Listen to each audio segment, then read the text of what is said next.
Hey guys, I'm Meteorologist Chris Tomer. Let's talk some mountain weather, and it is a powder Friday across Utah's Wasatch up into Wyoming's Tetons, and just a touch of snow here in the central and northern mountains of Colorado. So let's start with Alta. They're reporting 10 inches of new snow in the last 24 hours, like a storm total of 14. So conditions are good, and I've got a fair amount of snow in my forecast for Christmas week over the Wasatch as well. So I mean that's excellent to see. Let's go to Jackson Hole. They're reporting 8 inches overnight, and I've got quite a bit for Jackson Hole, Grand Targhee, the Tetons for Christmas week as well. And one more stop up here in Schweitzer. Absolutely spectacular. You've got great ski conditions. Look at the trees on the upper mountain caked up there in snow and some bluebird conditions.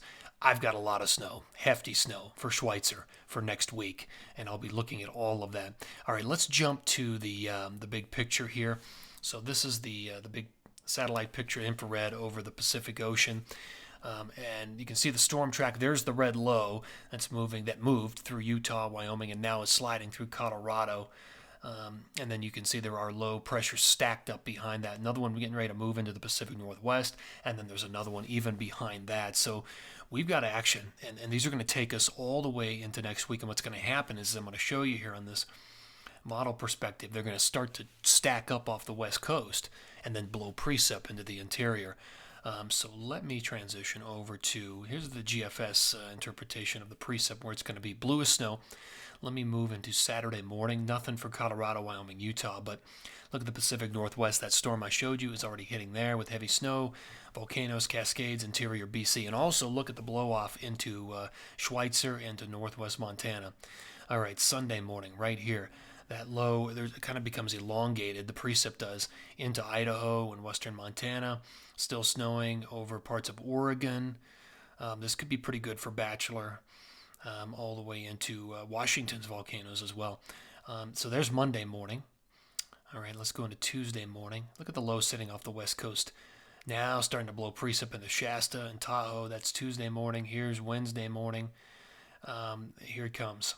You can just see that low sitting off the coast. So it's just throwing all this energy and moisture into California. Let's go into Thursday morning. Oh, that snow intensity picks up in California. There's Thursday morning. And look at the blow off into Sun Valley, the Wasatch, the Tetons, and eventually as I move into Thursday, Friday morning, here's Friday morning, it's in Colorado. A new storm hitting California right there. Thursday night, Friday. Look at that heavy snow into the High Sierra. This is the 24th, so this is Christmas Eve. Let me move into Christmas morning.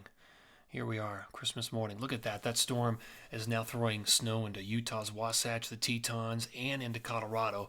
Christmas Eve, Christmas Day. So let's see if this happens. I haven't seen data support snow on Christmas Day, but it's possible here. So that's an amazing pattern. 2 or 3 different storms off the coast of California, and they all just try to move snow into the interior.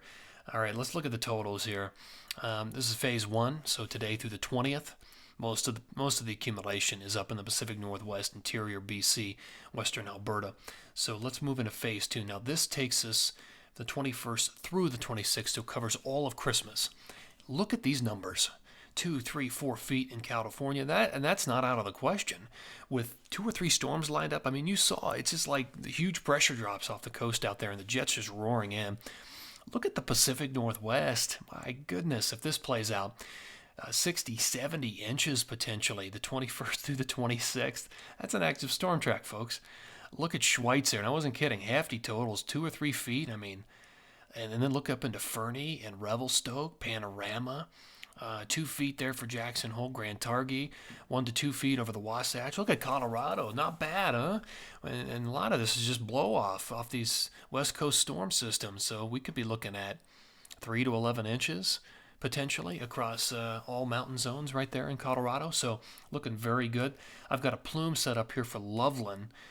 Loveland, Colorado, one of my favorite places to ski here on the Continental Divide of Colorado. Yeah, maybe an inch up there today, and then we start to add a little bit more, 22nd, 23rd, 24th, 25th, 26th. We could be adding another 2 to potentially 10 inches there. So there's definitely storm systems. There are storm systems lined up through Christmas. Love seeing this. I'll keep things updated here. Always appreciate you guys tuning in. Take care.